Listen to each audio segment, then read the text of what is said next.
Hello everyone, welcome to academic classic channel. आज हम लोग क्लास 8 हिस्ट्री एनसीईआरटी का चैप्टर 2 पढ़ेंगे। चैप्टर 2 है व्यापार से साम्राज्य तक कंपनी की सत्ता स्थापित होती है। व्यापार से साम्राज्य तक कंपनी की सत्ता स्थापित होती है, ये क्लास 8 का हिस्ट्री का दूसरा चैप्टर है। तो चलिए बढ़ते चैप्टर में।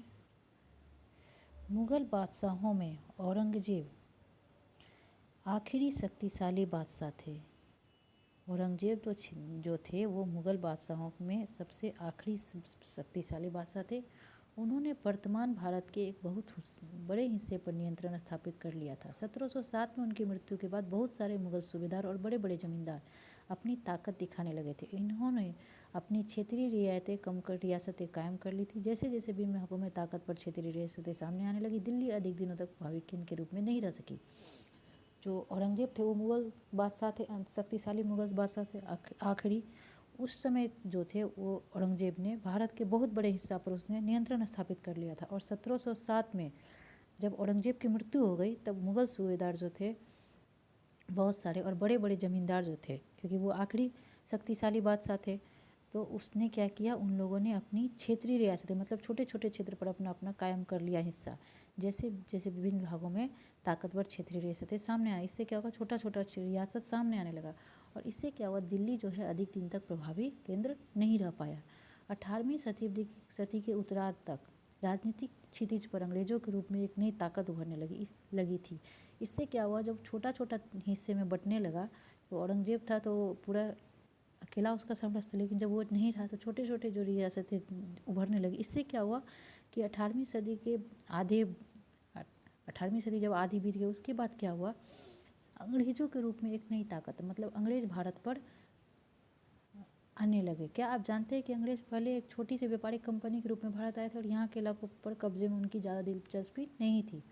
जब अंग्रेज़ यहाँ आए थे तो वो लोग व्यापार करने के लिए आए थे और वो यहाँ के इलाके में उनकी दिलचस्पी नहीं थी। तो फिर ऐसा क्या हुआ कि एक दिन वे इस विशाल साम्राज्य के स्वामी बन बैठे। तो ऐसा क्या हो गया था कि वो लोग आया व्यापार करने, लेकिन पूरे भारत का स्वामी बन बैठा। तो वही हम लोग इसमें पढ़ेंगे, ठीक है। देखिए, पूर्व में ईस्ट इंडिया कंपनी का आना। सन 1600 में ईस्ट इंडिया कंपनी ने इंग्लैंड की महारानी एलिजाबेथ प्रथम से चार्टर अर्थात इजाज़तनामा हासिल कर लिया, जिससे कंपनी को पूरब से व्यापार करने का एकाधिकार मिल गया। 1600 में जब ईस्ट इंडिया कंपनी भारत आया था तो उसने क्या किया, इंग्लैंड की महारानी जो थी एलिजाबेथ प्रथम, उससे क्या हुआ, एक चार्टर पर ये हासिल कर लिया, इजाज़त हासिल कर लिया कि कंपनी पूरब से व्यापार करने का एकाधिकार मतलब कंपनी को पूरा अधिकार मिल गया। इस इजाज़तनामे का मतलब था कि इंग्लैंड की कोई और व्यापारिक कंपनी इस इलाके में ईस्ट इंडिया कंपनी से होड़ नहीं कर सकती थी। इस चार्टर के सहारे कंपनी समुद्र पार जाकर नए इलाकों को खंगाल सकती थी, वहाँ से सस्ती कीमत पर चीज़ें खरीद कर उन्हें यूरोप में ऊंची कीमत पर बेच सकती थी। इसमें क्या था इस इजाज़तनामे में कि कंपनी जो थी ईस्ट इंडिया कंपनी वो पूरब में अकेले व्यापार करेगी, कोई और कंपनी यहाँ व्यापार नहीं कर सकती थी। और इस चार्टर के सहारे कंपनी समुद्र पार जाकर, समुद्र के उस पार जाकर मतलब भारत आकर नए इलाकों को खोज सकती थी और वहाँ से सस्ती कीमत पर चीज़ खरीद कर अपने देश में यूरोप में उन्हें ऊंची कीमत पर बेच सकती थी। कंपनी को दूसरी अंग्रेज व्यापारिक कंपनियों से प्रतिस्पर्धा का कोई भय नहीं था। उस ज़माने में वाणिज्यिक कंपनियां मोटे तौर पर प्रतिस्पर्धा से बचकर ही मुनाफा कमा सकती थी। प्रतिस्पर्धा मीन्स होता है कंपटीशन, ठीक है, मतलब एक दूसरे का बराबरी करना, उससे आगे निकलना। तो वो लोग क्या किया, कंपनी को दूसरे अंग्रेज़ व्यापारिक कंपनियों से, उस कंपनी को जो था दूसरे जो उसका अंग्रेज़ व्यापारिक कंपनी था उससे कोई भी उन लोग को कंपटीशन नहीं था। उस ज़माने में वाणिज्यिक कंपनियाँ, ठीक है, वाणिज्यिक कंपनियाँ मोटे तौर पर प्रतिस्पर्धा से बचकर ही मुनाफा कमा सके, वो लोग कंपटीशन नहीं करता था। अगर कोई प्रतिस्पर्धी न हो तभी वे सस्ती चीज़ खरीद कर उन्हें ज़्यादा कीमत पर बेच सकती थी। लेकिन यह शाही दस्तावेज दूसरी यूरोपीय ताकतों को पूरब के बाजारों में आने से रोक सकता था। जब तक इंग्लैंड के जहाज अफ्रीका के पश्चिम तट को छूते हुए केप ऑफ गुड होप का चक्कर लगाकर हिंद महासागर पार करते, तब तक पुर्तगालियों ने भारत के पश्चिमी तट पर उपस्थिति दर्ज करा दी थी। ठीक है, यहाँ बोल रहा है कि जब शाही दस्तावेज दूसरे यूरोपीय ताकतों को पूरब के बाजारों में आने से नहीं रोक सकता था। कब तक नहीं रोक सकता था? जब तक इंग्लैंड के जहाज अफ्रीका के पश्चिम तट को छूते हुए केप ऑफ गुड होप का चक्कर लगाकर हिंद महासागर पार करते, तब तक क्या हुआ, पुर्तगाली जो था भारत के पश्चिमी तट पर आ चुका था। वे गोवा में अपना ठिकाना बना चुके थे। वे लोग गोवा में अपना ठिकाना बना चुके थे, मतलब वहाँ आ चुके थे। पुर्तगाल के खोजी यात्री वास्को डी गामा ने ही, मतलब पुर्तगाल का खोज किसने किया था? वास्को डी गामा 1498 में पहली बार भारत तक पहुंचने के समुद्री मार्ग का पता लगाया था।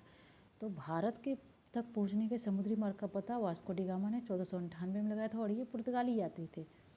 17वीं शताब्दी की शुरुआत तक डच भी हिंद महासागर में व्यापार की संभावनाएं तलाशने लगे। 17वीं शताब्दी के स्टार्टिंग में ही डच जो थे वे भी हिंद महासागर में व्यापार करने के लिए आने लगे। कुछ ही समय बाद फ्रांसीसी व्यापारी भी सामने आए। कुछ समय बाद क्या हुआ, फ्रांसीसी भी आ गया यहाँ पर। समस्या यह थी कि सारी कंपनियाँ एक जैसी चीज़ें ही खरीदना चाहती थी।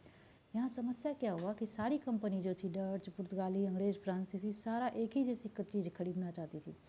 यूरोप के बाज़ारों में भारत के बने बारीक सूती कपड़े और रेशम की ज़बरदस्त मांग थी।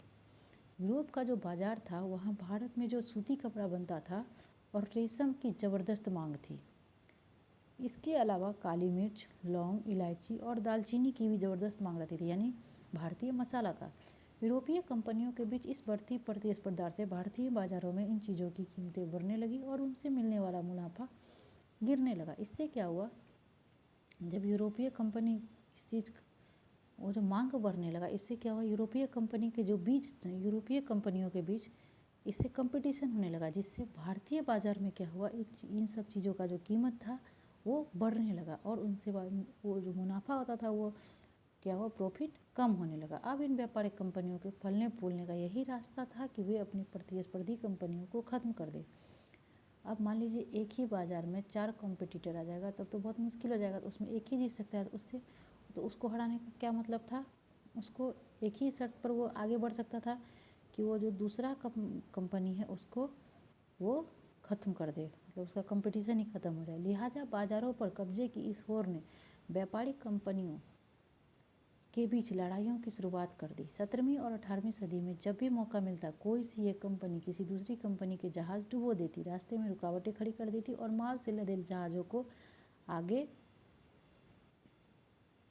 बढ़ने से रोक देती। उस समय जो था व्यापार समुद्री मार्ग से होता था, तो वो लोग क्या करता था, प्रतिस्पर्धा करने के लिए, एक दूसरे का अपना मुनाफा बढ़ाने के लिए, कभी कभी क्या होता था, समुद्र का ये कभी कभी जहाज़ को डुबो देता था या रास्ते में रुकावट कर देता था, या जो माल से लदा जहाज़ होता था उसको आगे बढ़ने से रोक देता था। यह व्यापार हथियारों की मदद से चल रहा था और व्यापारिक चौकियों को किलेबंदी के जरिए सुरक्षित रखा जाता था। अपनी बस्तियों को किलेबंद करने और व्यापार में मुनाफा कमाने की इन कोशिशों के कारण स्थानीय शासकों से भी टकराव होने लगे। इस प्रकार व्यापार और राजनीति एक दूसरे से अलग रखना कंपनी के लिए मुश्किल होता जा रहा था। तो इस तरह क्या हुआ, व्यापार और, क्योंकि वो लोग तो यहाँ राजनीति भी करने लगा था अंग्रेज, तो इस प्रकार क्या हुआ, वो लोग को व्यापार और राजनीति को एक दूसरे से अलग रखना मुश्किल होता जा रहा था। अब कैसे हुआ ये देखते हैं आगे। ईस्ट इंडिया कंपनी बंगाल में व्यापार शुरू करती है, मतलब ईस्ट इंडिया कंपनी जो आया था महारानी एलिजाबेथ का चार्टर लेकर, वो लोग क्या किया, बंगाल में व्यापार शुरू किया। पहली इंग्लिश फैक्ट्री 1651 में हुगली नदी के किनारे शुरू हुई। कंपनी के व्यापारी यहीं से अपना काम चलाते थे। इन व्यापारियों को उस ज़माने में फैक्टर कहा जाता था। उस ज़माने में उन व्यापारी बिजनेसमैन को क्या कहा जाता था, फैक्टर। इस फैक्ट्री में वेयर हाउस था जहाँ निर्यात होने वाली चीज़ों को जमा किया जाता था, मतलब जो हम लोग बाहर भेजेंगे, वो लोग अपने देश भेजते थे, यूरोप भेजते थे, उसको क्या करते थे, वो लोग फैक्ट्री के वेयर हाउस में जमा करते थे। यहीं पर उसके दफ्तर थे जिनमें कंपनी के अफसर बैठते थे। जैसे जैसे व्यापार फैला, कंपनी के सौदागरों और व्यापारियों को फैक्ट्री के आसपास आकर बसने के लिए प्रेरित किया। जैसे जैसे व्यापार बढ़ता गया तो वो लोग क्या किया, व्यापारी को फैक्ट्री के पास आकर बोला तुम लोग आकर यहीं रहो। 1696 तक कंपनी ने इस आबादी के चारों तरफ एक किला बनना शुरू कर दिया। 1696 में क्या हुआ, वो लोग फैक्ट्री के आसपास एक किला बनाना शुरू किया। 2 साल बाद उसने मुग़ल अफसरों को रिश्वत देकर 3 गाँव की ज़मींदारी भी खरीद ली। 2 साल बाद क्या किया, वो लोग मुग़ल अफसर जो थे उसको क्या किया, कुछ रिश्वत दिया और 3 गांव की ज़मींदारी भी खरीद ली, मतलब 3 गांव खरीद लिया। इनमें से एक गांव कालीकाता था जो बाद में कलकत्ता बना, एक गांव इसमें कालीकाता था जो कि कलकत्ता हम लोग इसे जानते हैं अभी इसे कोलकाता कहा जाता है। कंपनी ने मुगल सम्राट औरंगजेब को इस बात के लिए भी तैयार कर लिया कि वह कंपनी को बिना शुल्क चुकाए व्यापार करने का फरमान जारी कर दे। वो लोग यहाँ तक कि अंग्रेज़ लोग क्या किया, मुगल सम्राट औरंगजेब को इस बात के लिए तैयार कर लिया, मना लिया कि वो कोई शुल्क नहीं देगा मुगलों को, ठीक है, और व्यापार करेगा, व्यापार करने का एक फरमान जारी कर दे। फरमान होता है एक शाही आदेश, मतलब राजा द्वारा दिया गया आदेश। कंपनी ज़्यादा से ज़्यादा रियायतें हासिल करने और पहले से मौजूद अधिकारों का ज़्यादा से ज़्यादा फायदा उठाने में लगी हुई थी। उदाहरण के लिए औरंगजेब के फरमान से केवल कंपनी को ही शुल्क मुक्त व्यापार का अधिकार मिला था। औरंगजेब जो फरमान दिया था, इससे केवल कंपनी को, मतलब ईस्ट इंडिया कंपनी को ही व्यापार का अधिकार मिला था बिना कोई शुल्क दिए। कंपनी के जो अफसर पर व्यापार चलाते उन्हें यह छूट नहीं थी। जो कंपनी के जो निजी अफसर थे, मतलब वो लोग अपना पर्सनल व्यापार चलाता था, उसको ये छूट नहीं थी, सिर्फ कंपनी चलाती थी। लेकिन उन्होंने भी शुल्क चुकाने से इनकार कर दिया। इससे बंगाल में राजस्व वसूली बहुत कम हो गई। ऐसे में भला बंगाल के नवाब मुर्शीद कुली खां विरोध क्यों न करते। लेकिन क्या हुआ, वो लोग को अलग से जो नहीं मिला, वो लोग क्या किया, बोला हम लोग भी शुल्क नहीं चुकाएंगे, और इससे क्या हुआ, बंगाल में राजस्व वसूली में कमी हो गई अंग्रेज़ों की। ऐसे में बंगाल में जो उस टाइम नवाब थे मुर्शीद कुली खां, वो विरोध करने लगे। अब क्या किए, देखिए ये जो फोटो है ये है रॉबर्ट क्लाइव का। चलिए व्यापार से युद्धों तक देखते हैं। 18वीं सदी की शुरुआत में कंपनी और बंगाल के नवाबों का टकराव काफ़ी बढ़ गया था। औरंगजेब की मृत्यु के बाद बंगाल के नवाब अपनी ताकत दिखाने लगे। जब औरंगजेब मर गया तो बंगाल के नवाब जो थे वो लोग अपना ताकत दिखाने लगा। उस समय दूसरी क्षेत्रीय ताकतें भी की स्थिति भी ऐसी ही थी। मुर्शीद कुली खान के बाद अलीवर्दी खां, उसके बाद सिराजुद्दौला बंगाल के नवाब बने। ये सभी शक्तिशाली शासक थे, ये सभी जो थे शक्तिशाली थे। उन्होंने कंपनी को रियायतें देने से मना कर दिया। कंपनी को जो प्रेफरेंस मिला हुआ था वो लोग बोला कि हम लोग नहीं देंगे। व्यापार का अधिकार देने के बदले कंपनी से नजराने मांगे, उसे सिक्के डालने का अधिकार नहीं दिया और उसकी किलाबंदी को बढ़ाने से रोक दिया। वो लोग बोला कि हम लोग कंपनी से कुछ उपहार लेंगे, नजराने लेंगे और सिक्का डालने का अधिकार, मतलब सिक्का नहीं डालने देंगे। और किलेबंदी जो वो लोग जो गांव खरीद के वो बढ़ा रहा था, गांव की ज़मींदारी लेकर अपना किला को मजबूत करा था, उसको ये लोग रोक दिया। कंपनी पर धोखाधड़ी का आरोप लगाते हुए उन्होंने दलील दी कि उसकी वजह से बंगाल सरकार की राजस्व वसूली कम होती जा रही है और नवाबों की ताकत कमज़ोर पड़ रही है। कंपनी टैक्स चुकाने को तैयार नहीं थी। कंपनी तो बोला था कि हम टैक्स नहीं चुकाएंगे। औरंगजेब से ये फरमान ले लिया था। उसके अफसरों ने अपमानजनक चिट्ठियाँ लिखी और नवाबों व उसके अधिकारियों को अपमानित करने का प्रयास किया। कंपनी का कहना था कि स्थानीय अधिकारों की बेतुकी मांगों से कंपनी का व्यापार तबाह हो रहा है। कंपनी बोल रहा था कि जो वहाँ के अधिकारी हैं वो जो उटपटांग मांग कर रहे हैं, इससे कंपनी का व्यापार जो है तबाह हो रहा है। व्यापार तभी फल फूल सकता है जब सरकार शुल्क हटा ले। कंपनी को इस बात का भी यकीन था कि अपना व्यापार फैलाने के लिए उसे अपनी आबादी बढ़ानी होगी, गांव खरीदने होंगे और किलों का पुनर्निर्माण करना होगा। ये टकराव दिनों दिन गंभीर होते गए। अंत इन टकराव की परिणति प्लासी के प्रसिद्ध युद्ध के रूप में हुई। जब कंपनी और वहाँ के स्थानीय जो थे सिराजुद्दौला वगैरह, उन लोगों से टकराव होने लगा, मतलब कि बहस होने लगा, तब ये टकराव आगे बढ़ते बढ़ते क्या हुआ, एक युद्ध के रूप में उभर कर सामने आया, जो कि प्लासी का युद्ध था। ठीक है, प्लासी का युद्ध इतिहास का बहुत ही फेमस युद्ध था, जो कि 1757 में हुआ था। 1756 में अलीवर्दी खां की मृत्यु के बाद सिराजुद्दौला बंगाल के नवाब बने। कंपनी को सिराजुद्दौला की ताकत से काफ़ी भय था। सिराजुद्दौला काफ़ी शक्तिशाली था, जिससे कि कंपनी को बहुत डर लगता था। सिराजुद्दौला की जगह कंपनी एक ऐसा कठपुतली नवाब चाहती थी जो उसे व्यापारिक रियायतें और अन्य सुविधाएं आसानी से देने में आनाकानी न करे। कंपनी ने प्रयास किया कि सिराजुद्दौला के प्रतिद्वंदियों में से किसी को नवाब बना दिया जाए। कंपनी को कामयाबी नहीं मिली। जवाब में सिराजुद्दौला ने हुक्म कर दिया कि कंपनी उनके राज्य के राजनीतिक मामलों में टांग अड़ाना बंद कर दे, किलेबंदी रोके और बाकायदा राजस्व चुकाए। जब दोनों पक्ष पीछे हटने को तैयार नहीं हो तो अपने 30,000 सिपाहियों के साथ नवाब ने कासिम बाजार में स्थित इंग्लिश फैक्ट्री पर हमला बोल दिया। जब इन दोनों के बीच कुछ भी नहीं हो रहा था, तब उसने क्या किया, मतलब जो बहुत टकराव ज़्यादा होने लगा, तब क्या किया, मीर कासिम अपना जो उसका 30,000 सिपाही था उसके साथ नवाब ने कासिम बाजार में स्थित इंग्लिश फैक्ट्री पर हमला बोल दिया।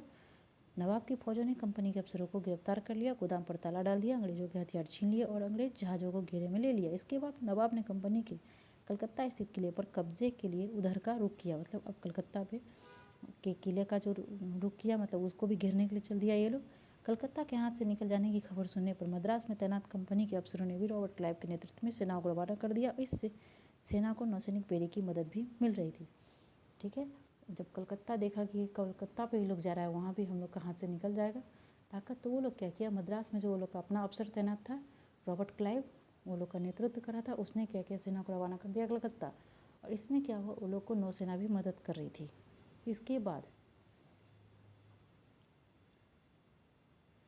नवाब के साथ लंबे समय तक सौदेबाजी चली। आखिरकार 1757 में रॉबर्ट क्लाइव ने प्लासी के मैदान में सिराजुद्दौला के खिलाफ कंपनी की सेना का नेतृत्व किया। यानी कि रॉबर्ट क्लाइव और सिराजुद्दौला के बीच युद्ध हुआ 1757 में प्लासी में। नवाब सिराजुद्दौला की हार का एक बड़ा कारण उसके सेनापतियों में से एक सेनापति मीर जाफर की कारगुजारी भी थी।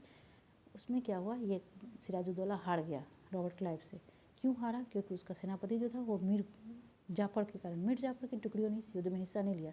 उसका मीर जाफर का जो सेना था उसमें हिस्सा नहीं लिया था इस युद्ध में। रॉबर्ट क्लाइव ने यह कहकर उसे अपने साथ मिला लिया कि सिराजुद्दौला को हटाकर मीर जाफर को नवाब बना दिया जाए। उसने क्या किया, अंग्रेज़ों ने, रॉबर्ट क्लाइव ने उसका जो सेनापति था मीर जाफर, उसको ये कह दिया कि तुमको सिराजुद्दौला जब हार जाएगा तो तुमको बंगाल का नवाब बना देंगे। इससे क्या हुआ, वह उन लोगों के साथ मिल गया।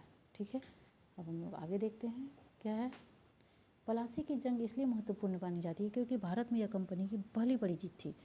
प्लासी का युद्ध बहुत फेमस था और ये बहुत महत्वपूर्ण था अंग्रेजों के लिए, क्योंकि इसमें क्या था, पहली बार अंग्रेज जो थे जीते थे। प्लासी की जंग के बाद सिराजुद्दौला को मार दिया गया और मीर जाफर नवाब बना। कंपनी अभी भी शासन की जिम्मेदारी संभालने को तैयार नहीं थी। उसका मूल उद्देश्य तो व्यापार को फैलाना था। वो लोग तो यहाँ व्यापार करने आए थे, शासन करने आए नहीं थे शुरू में। अगर यह कामयाब स्थानीय शासकों की मदद से बिना लड़ाई लड़े ही किया जा सकता था तो किसी राज्य को सीधे अपने कब्जे में लेने की क्या जरूरत है। वो लोग सोच रहा था जब स्थानीय राजाओं में ही लड़ाई करवा के हम लोग अपना फ़ायदा करवा सकते तो हम लोग को क्यों सीधा कब्जा मिले कोई भी चीज़। जल्दी ही कंपनी को एहसास होने लगा कि यह रास्ता भी आसान नहीं। कठपुतली नवाब भी हमेशा कंपनी के इशारों पर नहीं चलते थे। आखिरकार उन्हें भी तो अपनी प्रजा की नज़र में सम्मान और संपूर्णता का दिखावा करना पड़ता था। लेकिन ये लोग को बहुत जल्दी समझ में आ गया कि हम लोग जो है नवाब को अपने इशारे पर नचवा नहीं सकते ज़्यादा दिन तक, क्योंकि वो लोग भी जो नवाब भी जो था उसको अपने प्रजा के सामने अच्छा बनना था। तो फिर कंपनी क्या करती, जब मीर जाफर ने कंपनी का विरोध किया तो कंपनी ने उसे हटाकर मीर कासिम को नवाब बना दिया। जब मीर जाफर भी उसका विरोध करना शुरू किया कंपनी का, तो उसको भी हटा के लोग क्या किया, मीर कासिम को बना दिया। जब मीर कासिम परेशान करने लगा तो बक्सर की लड़ाई में उसको भी हराना पड़ा। उस तरह उसके बाद मीर कासिम को भी बक्सर की लड़ाई में हरा दिया गया। तो बक्सर की लड़ाई 1764 में हुई थी। उसे बंगाल से बाहर कर दिया गया और मीर जाफर को दोबारा नवाब बना गया। अब नवाब को हर महीने 5 लाख रुपये कंपनी को चुकाने थे। अब क्या हुआ, कंपनी हर महीना जो थी नवाब को 5 लाख रुपया चुकाती थी। कंपनी अपने सैनिक खर्चों से निपटने, व्यापारी जरूरतों तथा अन्य खर्चों को पूरा करने के लिए और पैसा चाहती थी। कंपनी और ज़्यादा इलाके तथा और ज़्यादा कमाई चाहती थी। 1765 में जब मीर जाफर की मृत्यु हुई तब तक कंपनी के इरादे बदल चुके थे। कठपुतली नवाबों के साथ अपने खराब अनुभवों को देखते हुए क्लाइव ने ऐलान किया कि अब हमें खुद ही नवाब बनना पड़ेगा। ये लोग देखा कि नवाब को हम लोग को पैसा भी देना पड़ रहा और उसका कुछ शर्त भी मानना पड़ा, जिसके कारण क्या हुआ, ये लोग बोला कि अब हम लोग खुद ही नवाब बन जाएंगे, न पैसा अब चुकाएंगे नहीं। आखिरकार 1765 में मुगल सम्राट ने कंपनी को ही बंगाल प्रांत का दीवान नियुक्त कर दिया। कंपनी को ही जो है बंगाल प्रांत का दीवान नियुक्त कर दिया। दीवानी मिलने के कारण कंपनी को बंगाल के विशाल राजस्व संसाधनों पर नियंत्रण मिल गया था। इस तरह कंपनी की एक पुरानी समस्या हल हो गई थी। 18वीं सदी की शुरुआत से ही भारत के साथ उसका व्यापार बढ़ता जा रहा था, लेकिन उसे भारत में ज़्यादातर चीज़ें ब्रिटेन से लाए गए सोने और चांदी के बदले में खरीदनी पड़ती थी। इसकी वजह यह थी कि उस समय ब्रिटेन के पास भारत में बेचने के लिए कोई चीज़ नहीं थी। प्लासी की जंग के बाद ब्रिटेन से सोने की निकासी कम होने लगी। जब प्लासी का युद्ध हुआ तो उसके बाद जो था ब्रिटेन से भारत में सोना आना कम हो गया और बंगाल की दीवानी मिलने के बाद तो ब्रिटेन से सोना लाने की ज़रूरत ही नहीं रही, क्योंकि बंगाल से ही उसको बहुत ज़्यादा राजस्व मिलने लगा। अब भारत से होने वाली आमदनी के सहारे ही कंपनी अपने खर्चे चला सकती थी। इस कमाई से कंपनी भारत में सूती और रेशमी कपड़ा खरीद सकती थी, अपनी फौजों को संभाल सकती थी और कलकत्ते में किलों और दफ्तरों के निर्माण की लागत उठा सकती थी। अब ये लोग अपना खर्चा बिना ब्रिटेन से मांगे ही कर लेता था। कंपनी के अफसर नवाब बन बैठे। अब जो था कंपनी के अफसर ही नवाब बन बैठा था, जैसा अभी हम लोग ऊपर पढ़े हैं। नवाब बनने का क्या मतलब था, इसका एक मतलब तो यह था कि कंपनी के पास अब सत्ता और ताकत थी, लेकिन इसके कुछ और फायदे भी थे। कंपनी का हर कर्मचारी नवाबों की तरह जीने के ख्वाब देखने लगा। इसका मतलब था कि जो था कंपनी के पास अब खुद का सत्ता और ताकत था और इसका और भी बहुत सारा फ़ायदा था। अब कंपनी का जो कर्मचारी था अपने आप को नवाब समझने लगता था, समझ रहा था सारा कर्मचारी। तो चलिए देखते हैं। प्लासी के युद्ध के बाद बंगाल के असली नवाबों को इस बात के लिए बाध्य कर दिया कि वे कंपनी के अफसरों को निजी तोहफे के तौर पर ज़मीन और बहुत सारा पैसा दें। खुद रॉबर्ट क्लाइव ने ही भारत में बेहिसाब दौलत जमा कर ली थी। 1743 में जब वो इंग्लैंड से मद्रास आया तो उसकी उम्र 18 साल थी। प्लासी के युद्ध के बाद जो था बंगाल का असली नवाब असली नवाब को इस बात के लिए बाध्य कर दिया कि वो कंपनी के अफसरों को निजी तोहफे, जब पलासी कर दो गया तब वहाँ का जो नवाब था उसको मजबूर कर दिया कि कंपनी के अफसर को जो था वो निजी तोहफे के तौर पर, मतलब वो तोहफा के तौर पर वो ज़मीन और बहुत सारा पैसा दे। नवाब खुद रॉबर्ट क्लाइव ने ही भारत में बेहिसाब दौलत जमा कर ली थी। रॉबर्ट क्लाइव भारत में बहुत सारा पैसा जमा कर लिया था। 1743 में जब वो इंग्लैंड से मद्रास आया तो उसकी उम्र क्या थी, 18 साल। 1767 में जब वो 2 बार गवर्नर बनने के बाद हमेशा के लिए भारत से रवाना हुआ जाने लगा, यहाँ उसकी दौलत 4,11,2 पौंड के बराबर थी। दिलचस्प बात है कि गवर्नर के अपने दूसरे कार्यकाल में से कंपनी के भीतर फैले भ्रष्टाचार को खत्म करने का काम सौंपा गया था, लेकिन 1772 में ब्रिटिश संसद में उसे खुद भ्रष्टाचार के आरोपों पर अपनी सफाई देनी पड़ी। सरकार को उसकी अकूत संपत्ति के स्रोत संदेहास्पद लगने लगे थे। उसे भ्रष्टाचार आरोपों से बरी तो कर दिया गया, लेकिन 1774 में उसने आत्महत्या कर ली। ठीक है, सोचिए इस तरह कि वो लोग के कितना पैसा ही भारत से ही जमा कर लिया था। कंपनी के सभी अफसर क्लाइव की तरह दौलत इकट्ठा नहीं कर पाए। सारा अफसर क्लाइव की तरह दौलत इकट्ठा नहीं कर पाया। बहुत सारी बीमारियों और लड़ाई के कारण कम उम्र में ही मौत का निवाला बन गए। बहुत सारे जो अफसर थे वो कम उम्र में ही मृत्यु हो गई उनकी। इसके अलावा उन सभी को भ्रष्ट और बेईमान मानना भी सही नहीं होगा। उनमें से बहुत सारे अफसर साधारण परिवारों से आए थे। उनकी सबसे बड़ी इच्छा बस यह थी कि भारत में ठीक ठाक पैसा कमाए और ब्रिटेन लौटकर आराम की ज़िंदगी बसर करे। जो जीते जी धन दौलत लेकर वापस लौट गए, उन्होंने वहाँ अपना आलीशान जीवन जिया। उन्हें वहाँ के लोग नवाब कहते थे। यह भारतीय शब्द नवाब का ही अंग्रेजी संस्करण बन गया था। उन्हें लोग अक्सर नए अमीरों और सामाजिक हैसियतों में रातों रात ऊपर आने वाले लोगों के रूप में देखते थे। नाटकों और कार्टूनों में उनका मजाक उड़ाया जाता था। ठीक है, बहुत सारा जो अफसर था वो यहाँ से बहुत पैसा कमा, आलीशान ज़िंदगी बिताया ब्रिटेन जाके, और वहाँ उन्हें लोग कहते थे नवाब। कंपनी का फैलता शासन, इस तरह कंपनी का शासन फैलने लगा। यदि हम 1757 से 1857 के बीच ईस्ट इंडिया कंपनी के द्वारा भारतीय राज्यों पर कब्जे की प्रक्रिया को देखें तो कुछ महत्वपूर्ण बातें सामने आती हैं। किसी अनजान इलाके में कंपनी ने सीधे सैनिक हमला प्राय नहीं किया। सैनिक हमला कंपनी जो था नहीं किया था सीधा। उसने किसी भी भारतीय रियासत का अधिग्रहण करने से पहले विभिन्न राजनीतिक, आर्थिक और कूटनीतिक साधनों का इस्तेमाल किया। बक्सर की लड़ाई 1764 के बाद कंपनी ने भारतीय रियासतों में रेजिडेंट तैनात कर दिए। ये कंपनी के राजनीतिक या व्यावसायिक प्रतिनिधि होते थे। उनका काम कंपनी के हितों की रक्षा करना और उन्हें आगे बढ़ाना था। 1764 में जब बक्सर की लड़ाई थी उस समय कंपनी ने क्या किया, भारतीय रियासतों में रेजिडेंट तैनात कर दिया। रेजिडेंट का क्या काम था कि कंपनी का जो हित था, मतलब कंपनी के लिए काम करना, उसे आगे बढ़ाना। रेजिडेंट के माध्यम से कंपनी के अधिकारी भारतीय राज्यों के भीतरी मामलों में भी दखल देने लगे। ये लोग क्या किया, भारतीय राज्यों का जो भीतरी अंदरूनी मामला था उसमें भी ये लोग दखल देने लगा। अगला राजा कौन होगा, किस पद पर किसको बिठाया जाएगा, इस तरह की चीज़ें भी कंपनी के अफसर ही तय करने लगे। मतलब वो लोग धीरे धीरे भारत के इंटरनल चीज़ में भी दखल देने लगा। कई बार कंपनी ने रियासतों पर सहायक संधि भी थोप दी। जो रियासत इस बंदोबस्त को मान लेती थी उसे अपनी स्वतंत्र सेनाएं रखने का अधिकार नहीं रहता। धीरे धीरे वो लोग क्या किया, सहायक संधि लेकर आए। इससे क्या हुआ, जो लोग इसको मान लेता था वो लोग अपना खुद का सेना नहीं रख सकता था, उसे कंपनी की तरफ से सुरक्षा मिलती थी। वो लोग उसका सुरक्षा कौन करता था, कंपनी। और सहायक सेना के रखरखाव के लिए वो कंपनी को पैसा देती थी। अगर भारतीय शासक रकम अदा करने में चूक जाते, अगर भारतीय शासक उसको पैसा नहीं देते थे तो जुर्माने के तौर पर उनका इलाका कंपनी अपने कब्जे में ले लेती थी। जुर्माने का मतलब उसका सज़ा मिलता था और कंपनी क्या करती थी, उसका इलाका ले लेती थी। उदाहरण के लिए जब रिचर्ड वेलेस्ली गवर्नर जनरल था उस समय अवध के नवाब को 1801 में अपना आधा इलाका कंपनी को सौंपने के लिए मजबूर किया गया, क्योंकि नवाब सहायक सेना के लिए पैसा अदा करने में चूक गए। इसी आधार पर हैदराबाद के भी कई इलाके छीन लिए गए। तो इस तरह सहायक संधि को लेकर आया।